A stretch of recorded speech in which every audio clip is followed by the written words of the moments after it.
potentially live right now. What's What's up? happening, everybody? Welcome back to the show. Welcome to the longest episodic television show on YouTube, Collecting Profit, episode number 28. That is 28. freaking ridiculous, and it's great at the same time. I mean, I wouldn't be able to do this without my partner in crime, Anthony. How are you, sir? Doing great, man. Thank you again. My pleasure to always be here every week, and As I enjoy it. always. Look forward to it. Yeah. Yep. So, hey, belated happy 4th of July for everybody that is watching in the United States of America. If you're not, well, I hope you had a good day at work yesterday. Yeah, you know, and if you did, I hope you're not too hungover today. yeah. I'd so, imagine probably yeah. are. So, hey, actually, we have, you know what? It is just normal Anthony and Michael sports talk tonight. With the holiday and stuff, it was hard to go ahead and, get a guest for tonight, but that's okay. But we got a lot of good stuff coming up. So, like I said, man, 28 episodes in. Can't believe it. It's been awesome. We're enjoying it. We want to keep going. So, again, as we say all the time, if you guys, that are watching, on the replay or anything, if you want us to try and get some people on the show to hear what they have to say, let us know. If Yeah. you're one of those people, let us know. Our Instagram, are down below. You know, right there. Oh, wait, not that one. I'll get it. I'll get it going. I have to go ahead and fix it. But our Instagram is, our Instagrams are right there. So I mean, you can go ahead and check us out there again, and then you can simply say, "Hey, I would like to come on the show." There you go, and we will gladly go ahead and have you on as long as you got a camera and a microphone. You're good to Yep, go. that's all it So, takes. so what's new, Anthony? Man, a lot and not a lot, if that makes sense. Yeah. A lot of traveling, which is like somewhat normal for me now. Like I've basically been traveling like off and on for the better part of 2 years now. But just a little bit jet lagged, but excited to be here. Excited to talk about hobby stuff, eBay, all that type of stuff. One thing I will say that is somewhat new for anybody that does a lot of traveling and sells full time on eBay. I would be curious to know if you guys are experiencing. Lesser sales volume whenever you're away, like for example when you're setting your store to like I'm away mode but you're still accepting offers, because typically when I travel I'm traveling for like 2 weeks or less at a time, so I'll still accept offers while I'm gone. But on the longer trips I take, I tend to find that I'm getting less people engaging with my store because it'll basically say, hey, this seller's away till XYZ. And if it's me and I'm looking to buy something, like I'm probably not going to be super excited to buy it off somebody who's not going to ship it for like 15 days. Yep. you know? So I don't know if like Michael, you've ever experienced that, or anyone in the chat, or even if you're watching this on replay, throw it in the comment section. Any kind of tips, tricks around that. One thing that I'm trying to do, I haven't really done it yet, but I prepared for the lack of typically what happens when you don't list, your momentum drops on eBay and your Yeah. sales drops. So what I did before I left was I took a crap load of pictures, uploaded them to a Google Drive. So I have access to where I can list, throughout the day or whatever to kind of keep that rolling. But I would just be curious to know what you guys think in terms of that, or if there's anything that I could be doing better with like the travel schedule that I have. So as a seller, so I'll say first as myself as a seller, um, I mean I do have a slight unique advantage in that Mike and a bunch of who Mike, my son, he's here, so not a lot of times when we are both either like where both of us are not here, right? So like for instance, I just got back today from being in North Carolina for a little vacation, and I had what 3 or 4 sales while I was away. So I just text Mike, hey, sold a hat, sold to this, sold to that, and he, from him from him, selling on eBay also, not that big of a deal. When he goes away, if he goes on, like for instance, in 4 weeks, no, 3 weeks, we'll be at the National. So we both won't be here. So I will put the store, on vacation mode. But I will do the same thing. Uh, I will do the same thing as you. I will try my best to either just have a whole bunch of pictures or actually, if I have the time beforehand, and mine's gonna be a little easier because I'm only gonna be gone maybe like 4 or 5 days. So I can probably get 20, 25 drafts done, and just let them sit there and, wake up in the morning, and, have 5 of them, go live to keep Yeah. that momentum, going from that standpoint. If I was going away longer, I would probably have to do what you're doing, or I would try to do what you're doing of take a whole bunch of pictures, put them on a drive in a cloud, and Mm. then try and, figure out how to do it. That's me as a buyer. Now, as a seller, I'm sorry, as a buyer, you know, I don't necessarily I don't really look on eBay per se, um, or make it a point on eBay to look as a buyer for stuff that I may want to resell, right? So Mhm. most of the stuff is the stuff that I'm going to want for me. Yeah. And to add to that, like the things that I'm looking for, it's a numbered card, an autograph, or something like that. Um, I don't mind waiting, right? Because it's more for the collection. Now, if I was in one of my, Friday night, nothing's going on, the family's asleep, it's, I can't fall asleep, it's midnight. Let me see if I could snipe some deals, on auctions that are ending. Then yeah, you're right. I would probably not, if someone's 15 days, Mhm. whatever longer, that I don't know. Again, it might depend on the player. It might depend on a bunch of different things. Time of Yeah. the year, like if we were getting ready to start the football season, Yeah. and somebody had a bunch of football cards, and I'm thinking, man, if I could snipe some of these rookie autographs Mhm. because somebody, has an ending at midnight on a Friday night, Mhm. then I might, say no because I don't want to wait 2 more weeks or 3 weeks to get the card to turn around and try and flip it. For sure. From that standpoint. Um, but like I said, that's my way of thinking about it. From that standpoint. I don't know. I don't know. Anthony, I know. From our reselling, no matter what it is. And let's face it, guys and girls that are watching, when we talk reselling, as you can see, got some stuff behind me. We cleaned out part of the closet there, and I got stuff I got to list. So I'm not just listing sports cards. I got, Mhm. encyclopedias over here. I got some other, a radio, Game Boy, a DS, all kind of stuff. know, I really want to know if that momentum thing, is really, really true. And the only reason why I say that is I had a business trip last week. If you remember last Wednesday, Mhm. I was on the road. So over the last 7 days, I listed nothing because I didn't prepare. I was, and then I was like, I'm on vacation. This is a different type of vacation. I really wanted to just unplug. It was the first opportunity I had to really unplug for a while, you know. And I made while I was in then I probably made 4 or 5 sales in the last, 7 days and everything. So I don't know. I think the momentum thing is I don't know how much I believe it. You know what I'm saying? I mean, I'm not saying that it's not necessarily true, Mhm. but I still think, if you have a LeBron rookie card and Mhm. you have it at a good price, I think that's going to be found. You know what I'm saying? Like I More just I especially think because you have so many people like looking for specific things. Whereas, yeah. like, say you type Game Boy and you're looking for a Game Boy, you're going to see every generation of Game Boy that's been made.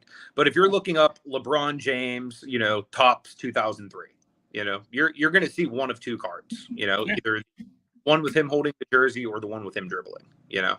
So Yeah, it's definitely. and I just think, I think, it's going to be seen. You're going to be seen, and it's going to be purchased. And everything. I just like I said, I wonder if in the sports card market it is a little different, than your normal, reselling and stuff like that. But again, if you're selling, if you're a bulk seller, right? And I'm not sorry, not bulk, and as far as I'm taking 100 cards and putting them in a box. If you're the Yeah, type of bulk seller where you have a whole bunch of cards listed in that $1.50 to $2 range, and I mean a bulk seller as far as is me coming to your site and buying 10, 15 of those cards, yeah. you know, I, I I think, that type of stuff and those type of cards, maybe there is a little bit of truth to the, algorithm type thing. But I think overall, if you're really a little more specific, I just got to believe that it's hard for them to, for lack of better words, hide you. I would Right. love to actually get somebody from eBay on talk to them about it. You know what I mean? And really ask these type of questions because imagine the algorithm's real. Like you want to feed that thing so that way you can make more money. Right. Um, the thing I'm wondering is like if it is real, does the activity somehow drive your listings up in search? You know what I mean? Like, say you and I both have a LaMelo Ball base select rookie card, and we're both at like $5. Yeah. Shipping same. We're both using simple export. How do they determine which seller is higher up in search rank? You know what I mean? Like, because I would imagine there's probably a couple hundred of us out there with that same LaMelo Ball card at reasonably right around the same amount of money. So, like, I'm wondering if like they show favoritism to the people who are more established sellers or the people who are more active, or maybe it truly is a crapshoot. But these are like the type of things I've always kind of wondered. Yeah. What's up, Garrett? Good to see you, brother. I Hey, do yeah. promote my things. I promote at what it's recommended, and I've actually started the dynamic postings too. The Ooh, main really? Yeah, the main reason I do that is because most of the stuff I sell is very common. Like the higher end stuff I have in my store, that stuff wouldn't necessarily need the promotion or anything like that. But like the one, two, three, $5 cards, like I just want my stuff to be purchased over the other 100 guys trying to sell the exact same thing. Yeah. So if they take a little bit more, so be it. I just want those cards gone. Yeah. But I do promote listings. One thing I noticed the first month I started promoting across the board, I can't remember whose podcast it was. I heard somebody say, yeah, just try promoting at their suggested amount.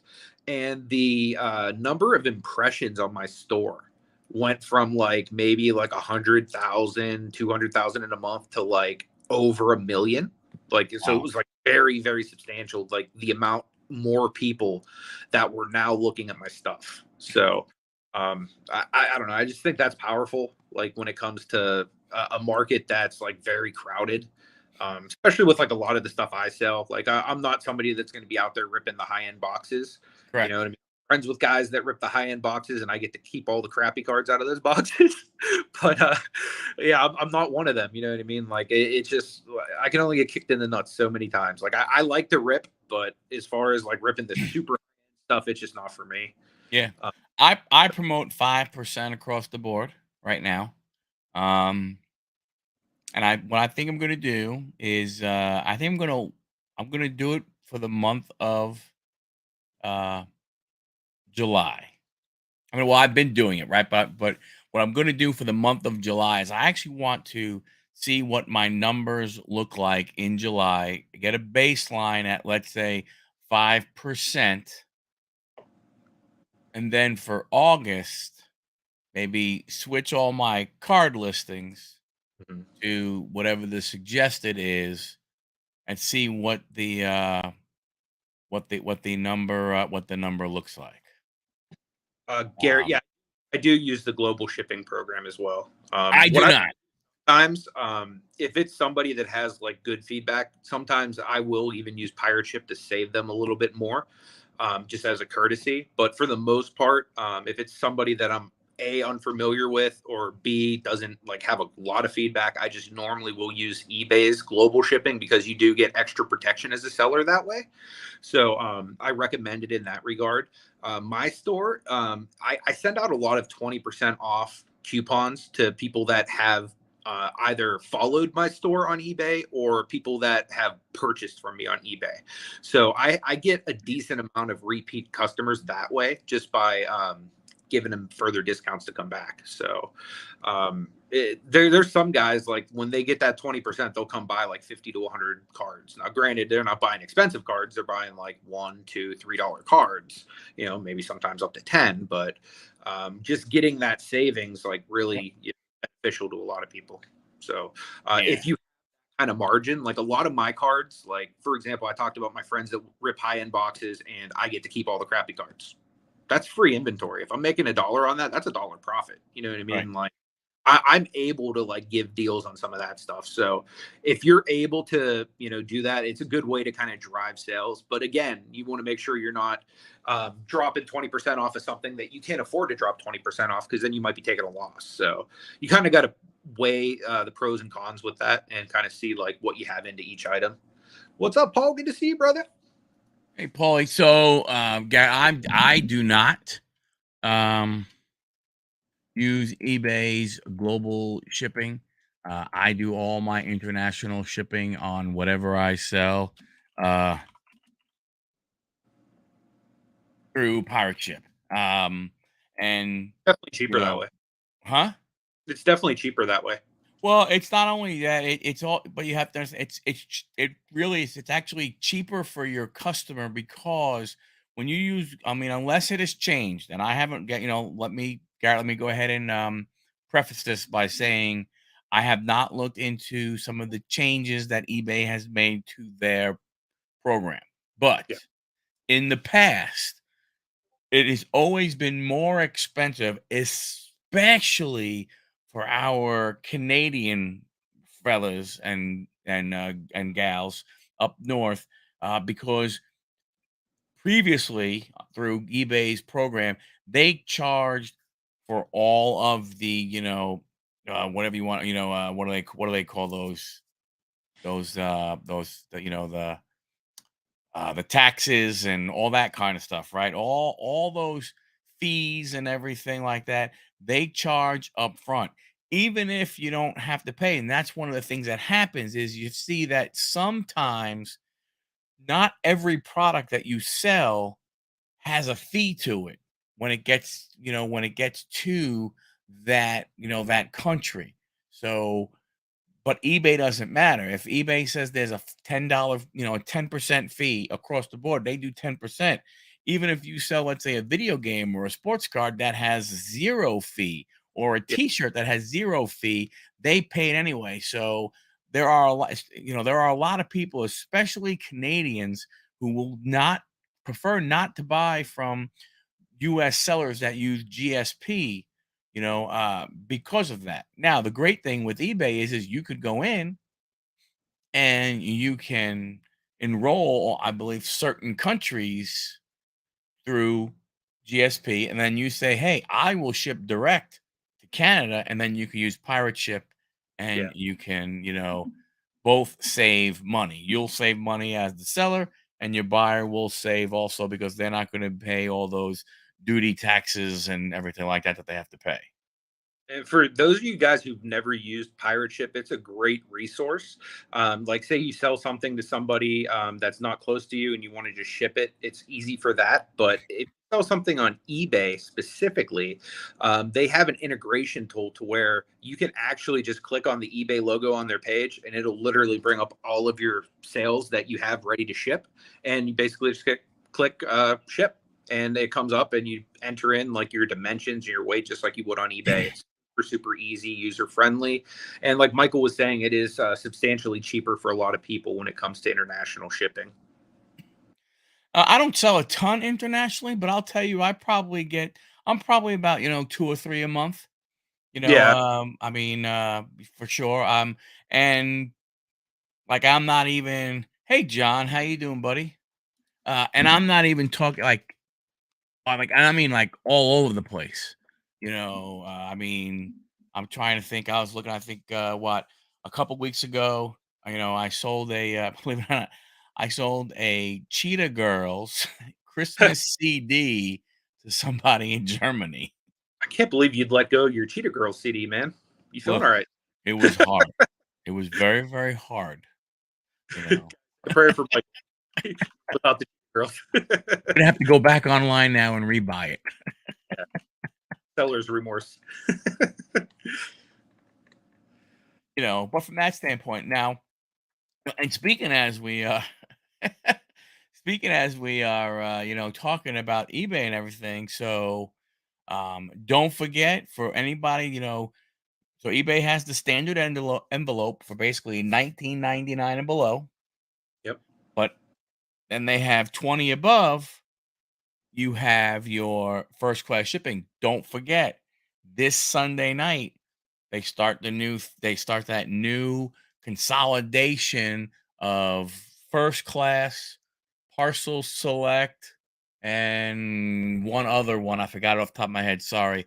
It's all going to go into one. So you may have to go into some of your listings of your more expensive cards that are going to go first class because of weight, and make sure that you have them, you have them priced the right way, because pricing is always subject to change every single time USPS does some stuff. So you may want to check that. That's a really good point. I should probably ask you: do you set yours to go by weight and dimensions, or do you have yours just as a flat fee for when people buy? On my $20 and under cards, I do a flat fee um, of 99 cents.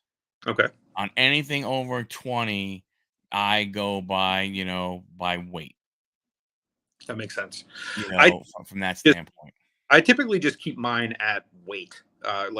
Just because like number one, I'm bad with numbers, and then number two, like if it does change like it is right now, I'm too lazy to go back and change them all. And I just know that about myself. So I feel like if I just keep it calculated to whatever it actually is. Now the part that sucks about calculating it is like if you want to build yourself in a little bit of profit in the shipping to like cover your cost of supplies XYZ, the box, the tape, the bubble wrap, whatever you need to use to do it, you kind of miss out on that a little bit. But for the most part, for me it's easier to manage because I basically have the actual weight of the item in there, and by the time it sells, regardless of if it fluctuates, it should be accurate because they calculate it at the time of purchase. Yeah, no, the only product that I have a flat fee, everybody pays the same price, is on those $20 and less cards. Yeah. All my other stuff, my hats, my CDs, my books, all my other product in there, and my sports cards that are 20 and greater, those Mhm. are all calculated shipping. I don't do free shipping, the whole thing. Oh, free shipping. You know what? I mean, you know, I I look at myself as a buyer, and if I go on eBay and I'm buying something, I don't click on price with free shipping. I go on lowest price, shipping included, because I don't care what Mhm. it, I did. yeah. I mean, if it's $15 and it costs $4 to ship me, it's $19. I would Mhm. rather buy that than the one that's $20 free shipping. Correct. You Me know, too. and you're right, Dom. I am sorry, but socks don't fit in the standard envelope. That is a shame. So you can't sell you're gonna have to pay a little extra for postage there. You know what I'd be curious to know is signed socks a thing, Dom? Like autographed socks. Like, do you have a pair that are signed by somebody famous? That would be awesome to know. So first class is going up in price. We Can you ver- it's not 100%. Again, depending on what you do. They were saying that it should go down, but it's by zones and everything, right? So if you live on the East Coast and you're shipping to the West Coast, it may go up a little bit. But if you're East Coast and you're shipping to the East Coast, it may go down it may go down. So it's they have some articles on it, and I'm not gonna lie, they could say in the article that it's not gonna go up. and I'm Mhm. not gonna believe them, you know, because the problem you have is, it's still based off of you. Yeah. So you may not think the price is gonna go up, but you didn't realize it was 9 ounces rather than 8 ounces, and now all of a sudden that 1 ounce just killed you because you thought, "Ha, ha, ha, no big deal." But next thing you know, that's 2 bucks or a dollar and a half or even just a dollar, but Garrett, that's why I don't worry about what the price is gonna be, because I do calculated shipping and I Yeah. price my product where it is. Like, I will look and say, "Hey, if this card, if, I don't know, if this Henry Davis Invicta card consistently sells for 20 bucks, right?" Mhm. I will say, "You know what? Okay, I'll do $15 plus shipping." That's what I do. Garrett's asking, should he just set his first class stuff to calculated? I would just for simplicity for you, because eBay will automatically calculate whatever it costs. Um, Now, if like you're good with numbers and calculating that stuff on your own, and you, like I said, want to bake a little bit of profit into it to cover your supplies, no problem with that either. It just Yeah. will require a little bit more work, and like if something changes like this in the future, you may have to go back and update however many listings were set up that way. So See, that's yeah. reasons I just stay with calculated, because thing I've learned, and as long as I've been on eBay, the cost of shipping always goes up. Like even if you look at like how much a book of stamps costs right now, significantly more than it was like 5, 10 years ago. You know what I mean? So um, it's just something that's going to always how frequent I don't know, but it's just something that like I know myself, like I don't mind doing work, like I'm not lazy, but when it comes to doing work a second time or redoing work, it like sucks. Like Yep. you know what I mean, like I don't have very much desire to keep redoing it, so that's why I just normally will set it to um calculated. But again, to Yeah. each their own, because Yeah. like I said, if you're capable of it, if you have more help or XYZ, maybe you're more organized than me, you can bake a little profit into it, which I mean, with most of us, depending on how much you sell, like if you don't sell a lot, you could have your shipping supplies covered by like your eBay store coupon that you get every month if you have an eBay store. But if you ship a lot, like for me, I'm normally with my eBay coupon, I need to order at least, 2 to 3 times more like bubble mailers, every quarter, waiting for it to come in. So Yeah. it would be beneficial, like if I wanted to take the extra time to actually bake a little bit extra into the cost of that, but Yeah, and see, I, the way I look at it also is that I'm on the East Coast. Mhm. So if I was going to do free shipping, which we all know, there is no such thing as free shipping. Somebody's paying. Yep. I mean, Very, it's just you could say whatever you want to say, but there is no such thing as free shipping. So what I would look at is what I found myself doing is um, going into eBay's calculator, putting in my product, here's my dimensions, here's my weight, and then go, okay, what's it gonna charge? What's it gonna charge me to send to, you know, 90120? You I do know, the same. or I do it on pirate ship. yeah, what's it gonna cost me to send it to Beverly Hills, California? Hey, Yep. Kenneth, how are you? You know, and then I would say, oh, it's gonna cost me $6. All right, so then if the product normally sells, for $15 by shipping, what I would do, okay, $21. Yep. And if somebody on the East Coast buys it, okay, I make a little bit more money. Wait, but the funny thing is most of the time you won't really get burned on first class. It's when you get up over a pound, Hmm. and if you do that wrong, and somebody on the East Coast buys somebody on the opposite coast as you buys your stuff, your profit can go ahead and get eaten up and disappear quicker than you could think it would be, right? Yep. So I mean, so that's why. Like, if I lived in the middle of the country, like if I lived in Nebraska, Hmm. right? right in the middle. So to the East Coast and to the West Coast is basically the same amount. I might, maybe, I don't even know if I would consider, you know, free shipping, but I just found it easier. I put in the dimensions. I know a hat fits in an I put a hat in an 8 by 6 by 4 box. They weigh right around 8 ounces. That's what I put in, and I'm done. I'm not worrying about, anything else. I know, it is, and I move on to the next one because I found myself spending time researching. Oh, but what if someone from Boston buys it? Oh, what about Chicago? What about Denver? Then what about LA? Next thing you know, it's taking me, more time. The thing ain't listed yet, and no one's seen it. I'm like, the hell with it. Yeah. It's an 8 by 6 by 4. It costs 8 ounces. Thank you very much. I don't care where you live. I do the same thing. Like even for like a lot of my cards, I'll just put 3 ounces because depending on how many cards they get, that's the price of simple export or not simple export, the eBay envelope. You know what I mean? That's the max they can have. Mm. Yes, it is, John. So, how do you guys buy on eBay? Usually shop auctions ending soonest. I rarely shop buy it now, which is ironic because I sell my things buy it now. I am the exact same. Well, I would say, well, I do have some stuff on auction. Um, just to try some different things out to see if something will sell on auction, not cards. My cards are all buy it now, but that is one of the things that I do. So for instance, Garrett, again, it's Friday night, everybody's asleep, I'm not really tired, it's midnight.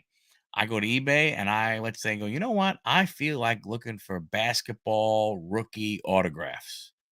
I Yeah. type in, you know NBA basketball rookie autographs. I hit search, and then I do by ending soonest, and then I just look and see, and if there's somebody who made a mistake in their listing, and all of a sudden, there's a guy who's on an NBA team, and there's a rookie autograph of his card sitting there, and it's 99 cents because they thought, hey, I'm going to start 99, and this is going to go up, and no one buys it. I'll wait and snipe it with 5 seconds left, throw a bid in. If someone does get bid more than that, fine. If not, I'll pay, $3 for that rookie auto to go ahead and have and hold and see if he does, better. Yeah, no, that's very smart. In terms of the question for me, I'm pretty close to the exact same as you, Garrett. Most of the stuff I buy on eBay will come in expiring auctions because I feel like that's the best value that you can get right now. Most of the expiring auctions are just selling way under what the cards are actually worth. So it's a great way to kind of get cards cheap and then be able to like flip them for more money. There are sometimes I will buy now, and typically the times I buy it now is when I'm looking for more obscure stuff. You know what I mean? Like I typically always have like a little watch list of some things that I want to get, and then once I like make enough, it's like okay, now I can afford to buy myself something on eBay. Like so, I'll give you an example of something that is a buy it now item for me. I have a slabbed piece of wood from a garage that Walt Disney created Mickey Mouse in that I'm watching on eBay right now. Now that I would be shocked to find in an auction expiring like anytime because like who the hell has a slabbed piece of wood from the garage Walt Disney created Mickey Mouse in? You know what I mean? But um that would be one of those type of things that's just so obscure that you're just not going to see it again. So that would be a buy it now purchase for me. But like basically anything else, like Prism rookies, anything else is basically I'm looking to get in at an expired auction. As far as selling, I would say close to 100% of everything I do is buy it now or best offer. I will occasionally do auctions, but I haven't had super great luck with auctions unless it's something that's like desirable, people will fight over. Honestly, I think eBay auctions are a good part of the reason why cards are worth nothing right now, if I'm being honest.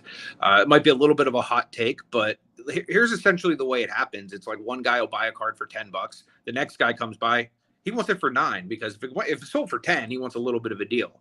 You know what I mean? So it just keeps dropping. And a lot of times with these auctions, if it's an undesirable card, like if say it's a DeAndre Hunter base prism, how many people are going to bid on that? You know what I mean? Like, not saying there's not DeAndre Hunter fans out there, but he's not a rookie for one. The hype is gone with him.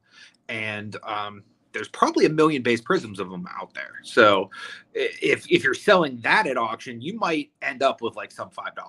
You know what I mean? And you're paying most likely $20 or more to grade it, depending on where it's going. So those are some of the things that, like, I choose not to run auctions for.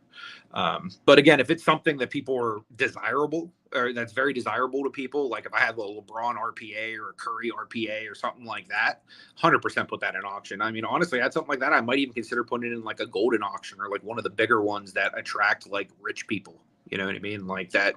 I'm not saying that there's not any rich people that follow my store, but I have a lot of like $1 to $5 cards, and like richer people typically buy from a little bit higher class of seller, I would imagine. But yes, they really slab wood. If I wasn't actually, let me I should have my eBay on my tablet. I'll show you. It's so cool. Yeah, so to piggyback on the auction thing, the way I put stuff on auction, that if I start an auction out at 99 cents, Yeah. I'm okay with it selling for 99 cents. So I don't know if you guys can see that or not, but Oh, that's wow. wood from the garage that he made Mickey Mouse in.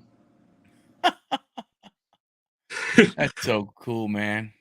I mean, like anybody would look at that and like, that's a crappy piece of wood, but it's like, it's kind of historic and cool. You know what I Heck mean? yeah, man. Something weird and off the beaten path like that is definitely something that like would have to be like a buy it. Looks like bacon. It does. I like bacon. No, but That like one. auctions, like I said, it's auctions are great. There are two things that you need for auctions to really go ahead and pay off. One, you have to have, something that is desirable. Yeah. Number two, and really is the truth, you need two people to fall in love with it, or Yeah. or not, or have a I got to have that thought process.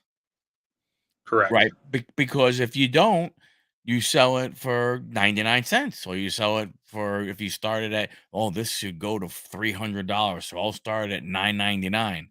Well, you have to be willing to take 9.99 for it. That's where people have a that's why Garrett, where you mentioned comps, that's what the problem you have is. It's that people think, if I start at 9.99, man, it's gonna get so many eyes on it, and people are gonna think that's such a great deal. Well, Mhm. again, if you don't, and if you only have one person that falls in love with with your item, it's gonna sell for 99 cents, Yeah. from that standpoint. Gave an offer on a PSA to Montgomery today for 30. Instead, the seller listed price 60. Dude gave me attitude, said I don't lowball him, counting with the same list price. Yeah, that happens, man. That definitely happens. That's Yeah, and I think you're right, Dom. I'm not sure that that card is worth $60 right now. I mhm. mean, he has not been the top rookie. If he was the top rookie so far, maybe for Montgomery Club, but not for where he's been. He has not been he hasn't been consistent enough. Is the wood certified? Yes, John. It's certified by CAG, There you which go. I'm not entirely sure what they are, but I'm pretty sure they're part of the. I mean, from the logo, it looks like they might be like a sister company of CGC, because they got like the Oh like yeah. little glass or weights and scales balance thing there. Yep. It probably I don't definitely is. I don't know if they're part of the network. I mean, they even have the same similar looking slab. So it's called Collectibles Authentication Guarantee. So if I had to guess, I'd say they're probably part of the CGC sister companies, because they pretty much authenticate just about everything, like based on like all of their different operations. But I could be wrong in that. So that's just Yeah, my. and Dom, we are actively working to find someone who will slab socks. Anthony and I, we're Yep. trying to find somebody. Every time we ask every single person, do you know anybody who would slab socks? We will find it for you, Dom. It may take us a while, but Yeah, we will not stop we will until make. we can slab socks. You know what's crazy? I saw a slab the LeBron jersey the other day, but it wasn't like a full LeBron jersey. It was like a mini LeBron jersey. It was like looked like a jersey that would like fit on your hand. It was so small, but it was Oh, like wow. it was super cool though. It was like a Cavs That is definitely cool. something. It was really cool. Yeah. PSA had graded it and slabbed it as authentic auto instead of like grade. Oh, very cool. Yeah. Very cool, very cool. Yeah, so, again, with that, with the eBay and stuff, I mean, it's one of those things where, uh, you know, um, you gotta just, I mean, you do have to stay active. Like if you said, "Hey, I listed 5 things back in freaking March and they haven't sold yet." Well, Yeah. yes, that's that's gonna be a thing. And I think Garrett, so he had said, "How do you buy?" Yeah, so I want to make sure we answer that.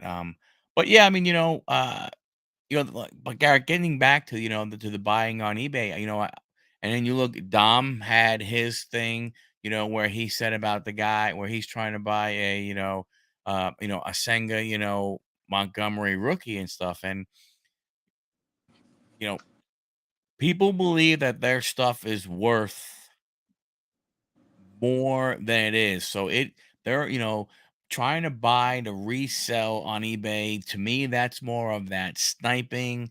Maybe somebody makes a mistake. They don't put enough keywords in their title. They forget certain things, from that standpoint. Uh, oh, look at that. Here we go. You want to know? Yep. Bam. We My got the man. the best chat in the business. What's up, Zach? Good to see you, brother. Zach, what's happening, buddy? 4th of July was fantastic. Yeah, it's good for me too. Um, but that's like I'm saying, from that's what makes eBay so tough. It's so hard to comp cards because you have that one person who wasn't, didn't do their due diligence, and they priced a card in an auction or even at a buy it now because they didn't realize. Look, hey, it happened to me. I'll give you a great example. When I first started, selling cards and everything, and I had bought some NASCAR Prism, and I found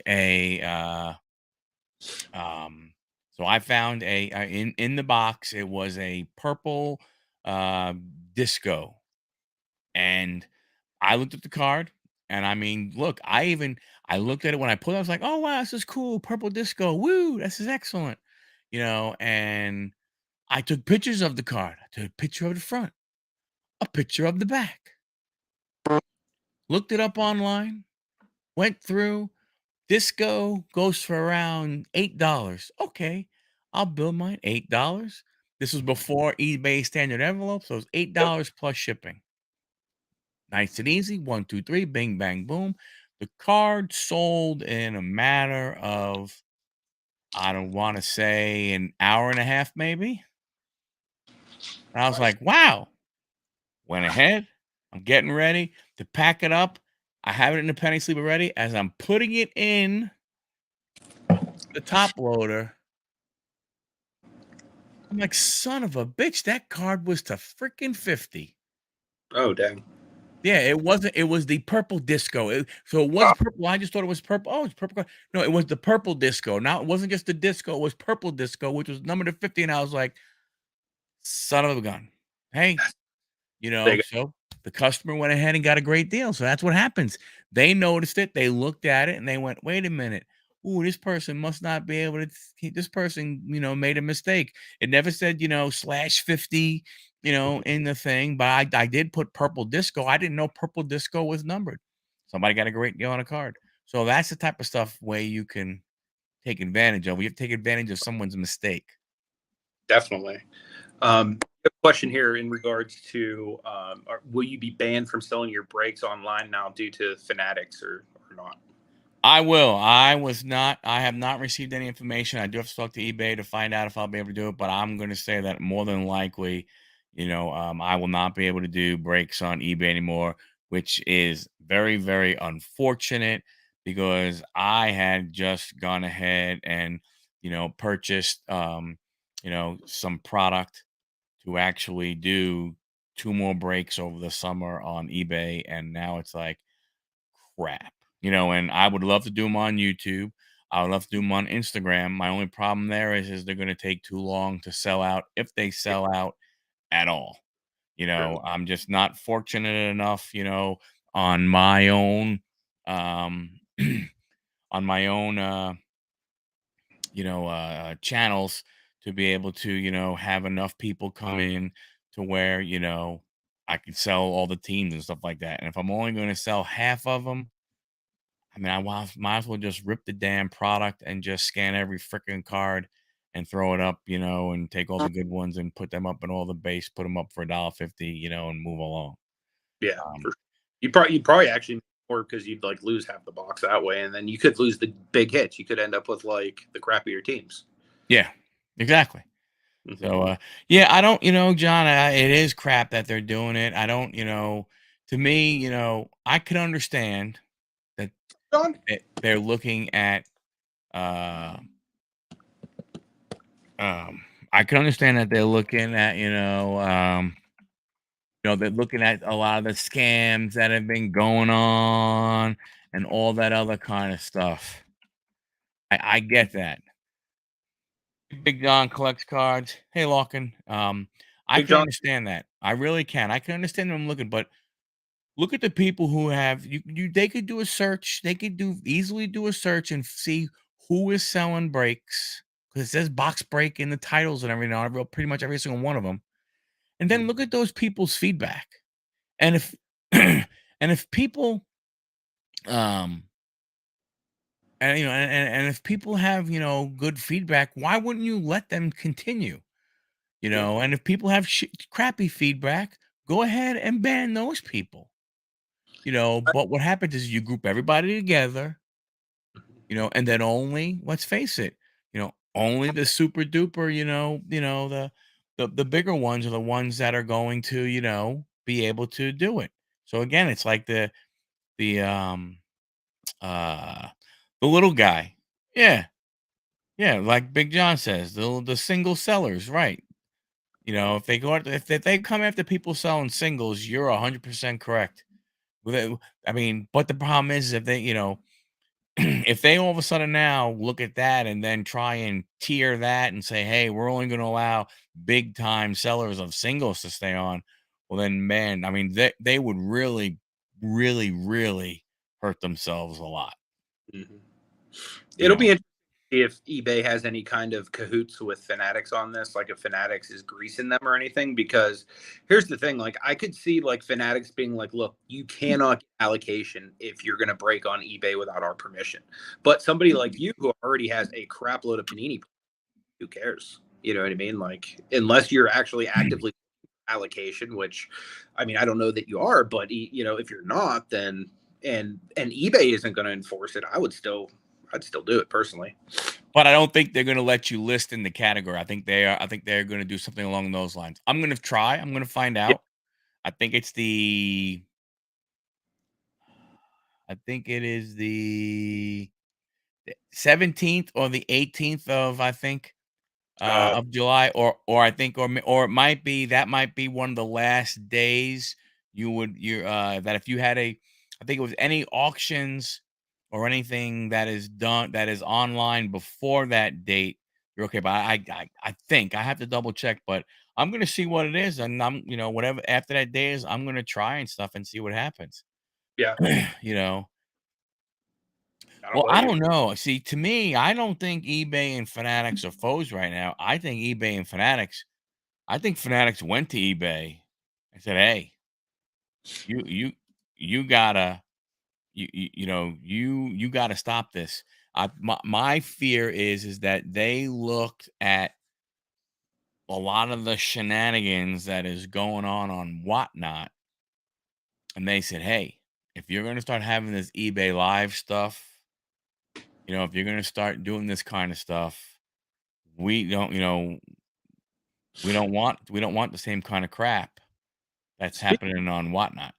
Speaking of eBay Live, why the hell is it so hard to get approved for that? Like I have like inquired several times and like I don't want to say like I'm one of the biggest card sellers on there, but like I'm not one of the smallest card sellers on there. So Right. like for live selling, like I've seen certain people go on there and live sell. They have significantly bigger followings than me, but as far as transacting sports cards and collectibles, significantly less.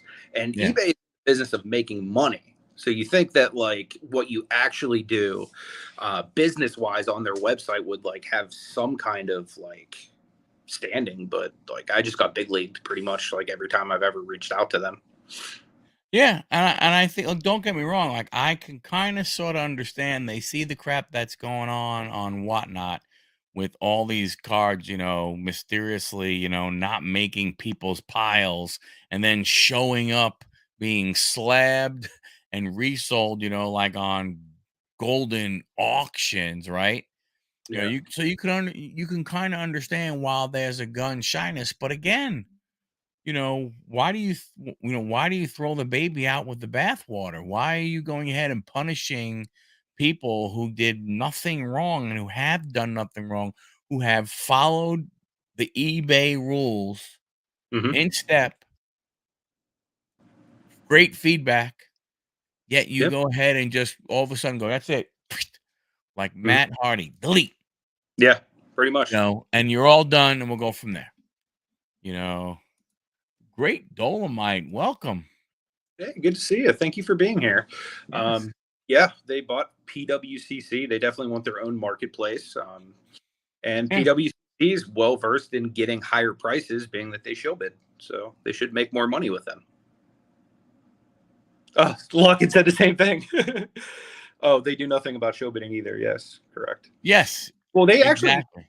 PWCC off of eBay for show bidding. Right. Um, that's why they actually started their own like thing because they were actually one of the biggest sellers on all of eBay. But I guess they were caught multiple times show bidding, and that's why they're no longer there. Which is like crazy to me, like thinking of how many people buy off of PWCC, knowing that they're show bidding against you. Like, Right. and granted, I would imagine a lot of people they might just be bidding on a card, not paying attention. Hey, this is PWCC or X, Y, and Z. But like I know for a fact that there's a lot of people that will actually go and partake in the PWCC auctions every month or whatnot. And I don't know if there's like really any policing of show bidding now that they're on their own. Yes, Dom, they were. Yeah, you're right. Who polices them? You have your own marketplace. Who can police you? No one. Yeah. No Uh, one. Really, like the closest thing we have to like any form of somebody trying to police anybody is like the content creators who come out and will make videos about it, calling them out on the stuff that they're doing. You know what I mean? But other than that, like there's really nothing done. You know, people might now know PWCC shill bids or has a history of shill bidding, but it's really nothing being done about it. I mean, if anything, they were then able to sell a company to one of the biggest cash cows in the hobby Yep. after. So And again, rich okay, or so get poor. what? Welcome Right. to the hobby. Yeah. So what? So Fanatics buys them. Are we to believe that Fanatics, will look the other way? I mean, hell, look what happened recently with Michael Rubin and that soccer player. Yeah. You know, they give Michael Rubin 2 boxes of what was it? Well, I forgot whatever the product was to go to and sit with this guy. Hmm. Rubin opens his and he gets an RPA Mike Trout card, Hmm. and the other guy pulls like the one of one Jackie Robinson, Hmm. cut auto, which is one of the hits and everything. Oh, so really? So out of the 2 boxes that they randomly go ahead and pull and give you, you go ahead and pick those. They get those 2 cards. So, the whole I mean, it's just There's there's so much happening to where it's like the even like famous athletes are always pulling their own cards now. And like here's the thing, like I you know how much wax I've literally witnessed Marty rip like high end wax, mhm. and the hits that a lot of these people are getting like they're not in the boxes he's ripping. You know what I mean? Not saying he's not big cards because he's hit a Tom Brady 1 of 1. He's hit some pretty substantial things, but I mean, if you really look at the percentage of boxes ripped, it's reasonably low that a lot of these hits are coming out. Not saying that like they can't be real boxes or anything like that, but I mean, if the actual manufacturer is providing the box and setting up most of the time, like, hey, we're gonna break with X, Y, and Z, like there could be a little funny business going on there. Well, if how you're right, John. They definitely do, and that is the scary part.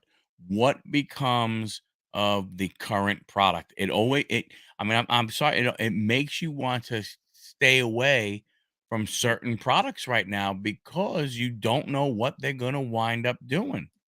Yeah, You know? And you're right. The average person is never gonna get to pull those cards, and it's only gonna get worse. They're gonna get better. They're not gonna start putting, for baseball, the Roberto Clemente, the Hank Aaron, the Ty Cobb, the Babe Ruth, cut auto, and you're gonna be able to pull it out of a hanger box that you get from Target or a blaster box that you got from Walmart. They're not gonna do that kind of crap, anymore. And I'll tell you another thing. That is you right there, Big John. You are correct. There is nobody that can tell me that they don't know where those cards are. sports They card proved that. know for sure. Yeah, I mean, look at that Kaboom Sports Card Radio put out what like 6 months ago, however long ago it was, where like the kabooms were actually mappable. Mhm. Any stickers that had like a certain ending number, like guaranteed to be inside. Like it was to the point where like breakers like couldn't even break that product anymore because like people all knew that they were mappable. So I wonder like how many of these bigger breakers that have been working with Panini and Fanatics, like whether or not like Panini or Fanatics said, hey, this is the secret trick, guys. There could just be somebody that's super smart that has been like looking at these numbers and like figured it out on their own. Who knows? But Right. I wouldn't be shocked if somebody gave somebody a buddy hookup every now and again. Of course. Well, think about this way, Anthony. Look at it. Look at some of these things look at the briefcases. Looking at this, Immaculate, yeah, flawless. Those are not done by machine. yeah, the hand packed, Those are hand packed. So yeah, there is somebody who knows what card went into that briefcase. correct. So it's not like you have the cards coming off the line and they get mixed and shoved into a pack and it gets crimped and then it goes into a blaster box that goes into another big case, another big case. The stuff where this high end stuff it's always one of those. Well, there's only 7 cards in this box. There's only 5 cards in this box. This is a 1 of 1. It's baseball 3 and 2, or so on and so forth. So all that stuff has got to be known. There is somebody who sees it coming off the line and they go, "Hey, Joe, here's the friggin'," they go, "Hey, Joe, here's the Jackie Robinson 101 card auto. Put it in the box. Here's the Mike Trout. Hmm. Here's the Tom Brady. Here's the flawless RPA, Patty Mahomes laundry tag." They know where it is. I mean, we have to stop thinking that we don't. Yeah, It's definitely an inside connection. I think you're right. I think, the GameStop stuff, they're gonna know what's going on. It's gonna be crazy. Beckett, yeah, yeah. Also remember Beckett got some. Yep, they pull the saying players by, yeah, and they know nothing new. So I mean, it's been going on, forever. Matty Ice, how are you, sir? Hope all is going well. it would be Um, nice though if there was like a true policing of the hobby. You know what I mean? Like I genuinely feel like that's what it needs. Like what other hobby is like that? What other I should say? What other legal hobby have you guys ever been a part of that is this corrupt? Because you could smoke crack, and that's probably a little more corrupt than sports cards. But right. I mean, collecting pieces of cardboard should not be this corrupt. Yeah, you're right. Math teaches us random isn't random. You're right. That's what I'm saying. It's all built in, but what are you gonna do? I mean, and it sucks because I'm not saying that I'm not I'm not speaking for anyone who is watching right now as we are speaking, anybody in our chat or anything like that, but I don't know personally of anyone, that has ever purchased one of those $7,000, immaculate cases, Yeah. which is a box of 7 cards. I don't know. Yeah. I've seen it. I mean, like, I've seen people do it, Hmm. but it's not anybody that that I interact with on a regular basis in the hobby. So to John's point, hey Mike. So to John's point, as he said earlier, the percentage of people that are going to have the ability to pull this stuff goes way, way down. Because even Yep. if you look, if you look at, you know, the guys in the backyard, Hmm. their low end breaks are 500-600 bucks to get in. It's wild. And that's their low end. And they have other ones where you're spending, 2,500, 3 grand to go ahead and get in on a break. Yeah, that's insane. Like It's that's nuts. my blood, especially because breaking, you're not guaranteed anything. Right. Like I remember this one time I actually bought into it. It was a flawless draft break. I just really wanted to see if I could hit a Kenny Pickett, but it was a random team. So I was like, okay, I'm praying I get the Steelers. I'm going to buy one random team, knowing my luck, I'll end up with like the crappiest team with like no rookies. I end up hitting the freaking Steelers. Not one Kenny Pickett came out of that damn box. Yeah. But you're thinking if there's one chase card out of that flawless set, 2022, it has to be Kenny Pickett because this was before Brock Purdy was even like emerged. Right. Jimmy G was playing at this time. So Brock Purdy hadn't even gotten in the game yet. So like Kenny Pickett really was the guy everyone was going for. But like literally, I got lucky enough to actually hit the Steelers at a good price. Not one Kenny Pickett. Not even out of the other stuff, because with the break, it wasn't just the flawless draft. It was also like, a couple different sets, like optic of the previous year, to where I got some Fryermuth and some Najee Harris and stuff Yeah. like that. The thing that sucks is like I collect those players anyway, so it's like I pretty much already had the cards I got. So pretty much the main reason I got into it was the 2022 chance at getting a flawless Kenny Pickett, and got skunked. You're right. Like, they have to know. There is no way that they don't know where the cards are going. Yep. They just can't. Now, maybe they don't know every place where, the card that's numbered to 499, or the card that's numbered, to 999, or like, in some of the baseball product, they'll do the year, so it's, the 2023. But I'm Mm-hmm. telling you right now, I gotta believe, maybe 99 to 99 and below, they Mm-hmm. gotta know. Or, that look, they definitely know one of one, the one of fives, the one of tens, probably the one of 25s. They have to. They have to know exactly, you know, where those cards are going. They just, again, especially in stuff that is not, um, machine sorted. Do you think they track like all of the top rookies too? Like say like a Cade Cunningham or like a Paulo Banchero or like any of the number one draft picks? Do you think they like this year Wembenyama? Do you think they're gonna know where like the Wembenyama autographs are? Even I if it's think just redemption, do you think they're gonna like somewhat know like, hey, it's gonna be in this box in this case? I think they know exactly where all that stuff is. Yeah. I think they have to, because I don't think they, um, I don't think they can afford not to. Yeah. That makes sense. you Kevin John said know, thing just to keep their inventory correct, they would almost have to. yeah, Yeah, that yeah. makes sense.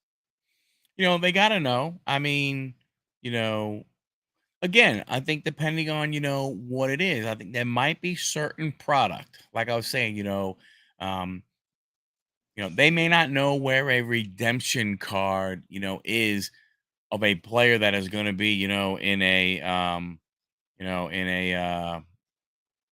a blaster box, Yeah. right? But if that blaster box has a hologram on it with a little disc, like John is saying, I Yeah. guarantee you they may not know all of the base cards that are in there, but they know any card of value is associated with that number. That would make sense. They have to. To John's point, how do they know, from a standpoint of, of inventory and stuff like that, you know? Yeah, that makes a lot of sense. One thing that I'm like kind of flabbergasted by, it costs them the same amount to print the cards, right? So the cards you're getting in your box is basically costing them the same, whether or not like there's foiling or something like that different on it. For the most part, it's reasonably a flat cost to Panini, whomever. The thing that like really chaps me is like if I'm paying $30 on a blaster box, you can't give me $30 worth of value in that damn box. It costs you the same damn amount to print a Paulo Banchero as it does to print the biggest scrub rookie of the class. Mm-hmm. So why not like actually give people more value? Like I understand you can't put all Paulos in there. You got to have some of the crappy rookies in there as well. I get that, but by the same point, if I'm not getting a Paulo or if I'm not getting X, Y, and Z, give me a cool insert, give me some kind of a short print, give me an autograph. You know what I mean? Give me at least $30 worth of value out of that damn box, so Yep. that open it, I don't feel like I got kicked in the nuts. And I'm Well, I talking about mean, a blaster box from Walmart or Target right now. Like, multiply that into a hobby box. You know what I mean? I've seen Marty drop $400 on Illusions, and his best hit was a CJ Ellerby. right. Like, I would throw up in my mouth. Like, and a lot of people will say, "Hey, I see Marty ripping all the time on your channel, but like you rip like every once in a while or sporadically." It's like I don't like getting kicked in the balls. Yeah. You No, Like, you're 100% correct. Like, hey, look, last week, I had a video that I opened up a blaster of Topps Heritage that I mhm, was lucky to find at Target for, I think, either 24.99 or 29.99, probably 24.99, $25. yeah, I guarantee you, I, I mean, I got nothing of value right now. I don't even, I didn't, like, I'm like right now, I'm trying to think real hard, and I was like, okay, I'm, I'm okay that I opened one. hmm, And now I can walk by that product the next time I see it because I don't have to think about, oh, what if, right? yep, Because I just don't see the value in it. But to your point, like to me, I look at it here, you know, if you use, well, I'm gonna get to you, Garrett. If I use baseball as an example, yeah, there are, I don't know, 700 plus baseball players in the league. If you're not going to give me value back where it's, let's say, my $30 or my $25, hmm, give me something. Like, yeah, there's 700 freaking players. yeah, Get the guys who don't get that relief pitcher that no one freaking knows. Get that guy who's the number 25th guy on the bench that nobody knows.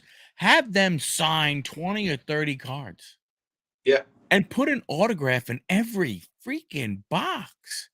You have plenty of players to do it, yeah, you know?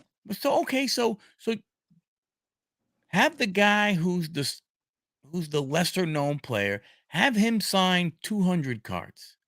Have hmm, those guys sign 200. Go ahead, and then but have Mike Trout and Shohei, I don't know, have them sign 5, 10, 15, right?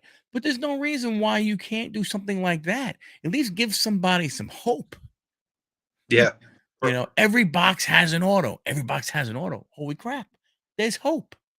yeah. The hope ain't great, you know, but at least if you have hope, you have something, Do you feel you like know. worse over the last few years. Because, for Oh, example, it most pandemic, definitely has. ripping Mosaic like crazy, and I was hitting big. And man, I don't know. I just feel like they've given us less and less value and raised the pricing.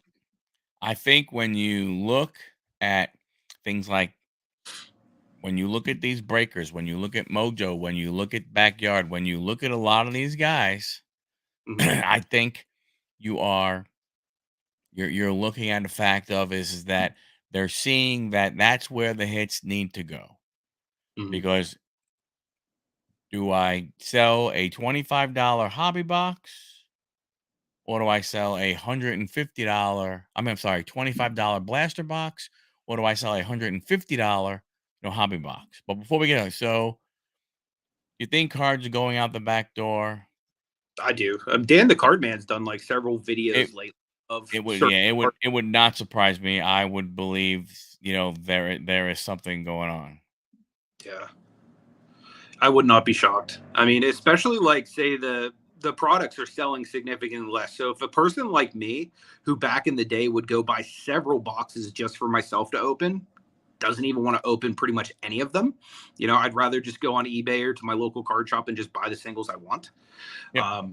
Typically what I do at this point. Unless there's like Marvel Lore just came out, and I bought a blaster of that. I actually did really well in that box, but that was a set I actually wanted to open because like I really like Marvel cards. So I was excited to actually find that. Like it still hurts paying $30 for a retail blaster, but I mean it Mhm. what it is. Had I not hit the big hit in that box, I probably wouldn't even have made my money back on it.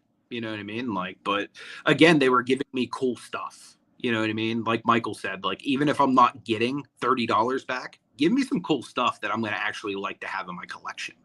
Like make it feel worth it to me. Yep. Well, I think, like I saying, like there are certain things, like for instance, um, they still put um decent hits in like Bowman blasters. This is baseball. Bowman baseball blasters, Bowman, baseball mega boxes, right? They still do put some that they do put hits in there. Now, if you buy the Bowman jumbo box or the jumbo hobby box or the hobby box, will you get a better chance? Yes, but at least you can buy some of the mega boxes and the blaster boxes, and you can still get some stuff, Yeah. right? Now, look, I'm sure you're not pulling, like, look, the what was it? The Drew Jones 101 that had the bounty for a quarter of $1 million and everything. That was pulled, from I think a blaster box that was bought at a hobby shop. So, I mean, I give them credit for doing that. But again, who the hell says that it's not going to be, that stuff's not going to change the Yeah. more control that Fanatics gets, you know? It's to the point where as big of a degenerate Marty is, he's even not ripping as much. He might be going out like at when we go to card shows and get a few boxes here and there, or maybe once a month going out to the card shop. But like before, it was like every day, just like carnage. You know what I mean? But if somebody like him is even feeling the sore coliones over this, just packs being garbage. You know what I mean? Like, uh, So I wait, got so to 10x the hobby if the passionate hobbyists like myself, Marty, you, or whomever are not buying wax because they don't feel like they're going to get their value out of it. right. So when you said allure, there's Marvel allure. Yeah. So basically, Allure is a hockey set from Upper Deck, but they just came out with a both hobby and retail version of it for Marvel, and Okay. it's actually the MCU version of the card. So all of them are like live action cards with the actual actors in them, as opposed to like the animated cards that are drawn that most sets come out with. Oh, very cool. Yeah, it's pretty cool. I liked it. It was a fun rip. Like I said, most boxes I've seen, like 'cause I've watched a lot of openings online, like YouTube and stuff. Most boxes I've seen, you're not making your $30 back, but at least you're getting cool stuff. You know what I mean? If you're a Marvel fanboy like me, you know what I mean? Getting an Iron Man card still Yeah. gets me. I mean, like even if it's base, I don't care. I like RDJ. I'm happy to Right. have his card. Yeah. You know, No, no, no. I agree. I mean, I know a lot. I can only imagine because a lot of hockey looks really good. So I can imagine that I would believe that uh you it's know the exact same set for Marvel, which is really really nice. So like all yeah. the parallels, chrome quality, and all of that looks great. The only difference is if you're more into comics and Marvel, it's like right up your alley. You're not right. You're not wrong, John. John. I mean, it is very hard. You may get your money back on that one box, but if you bought 5 at 30 bucks and spent $150, Mhm. even that one hit you get out of that one 5 may only get you back to the 30 for the one box. So Yep. now you're only down 120, and you bought the 150. The main reason that I'm like so like really not buying as much wax right now, because I look at it this way: if I take $30 and I buy a retail blaster, and chances are I'm probably not going to hit. I could, and then I make money, but chances are I'm going to lose money on that. So $30 is going to be a loss. Whereas if I take that same $30, I go to a card shop or a card show, I dig through bargain boxes, pull out $31 cards that could be anywhere from $3 to $5, and I sell them. All of a sudden, I've taken that $30, and instead of losing some of it, I'm up to 90 at minimum, maybe even more based on if I have $5 cards or more.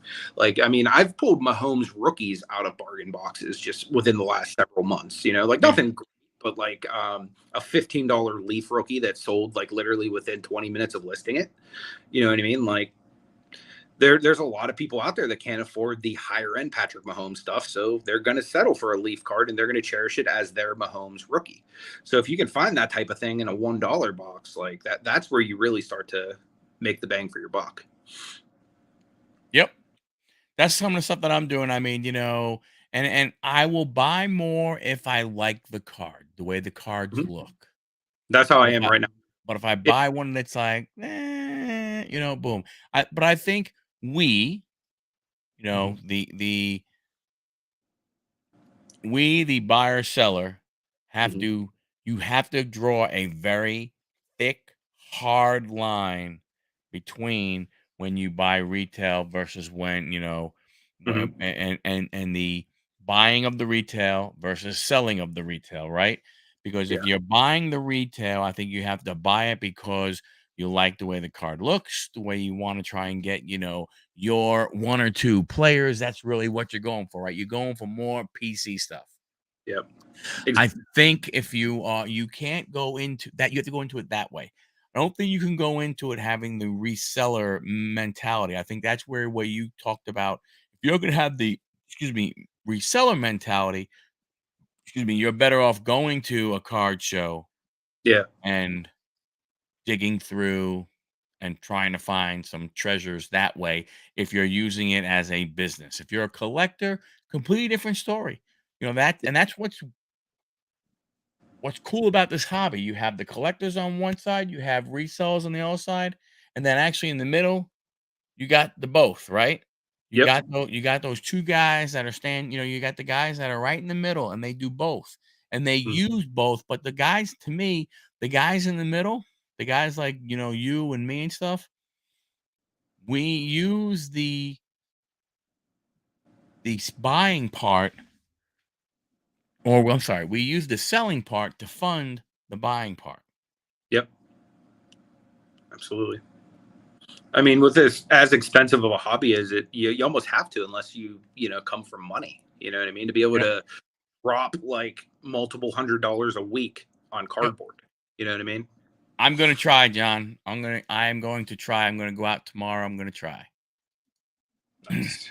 So yeah. So I mean, but again, that's what makes it hard when if you're a seller and you're trying to do that kind of stuff, you have to look at things differently. Um you have to go a different avenue to get inventory because trying to buy retail to resell is a very, very very hard line to walk because you don't get the value. You just don't. Yeah. And Yeah. it seems to me like that would be something easy to change.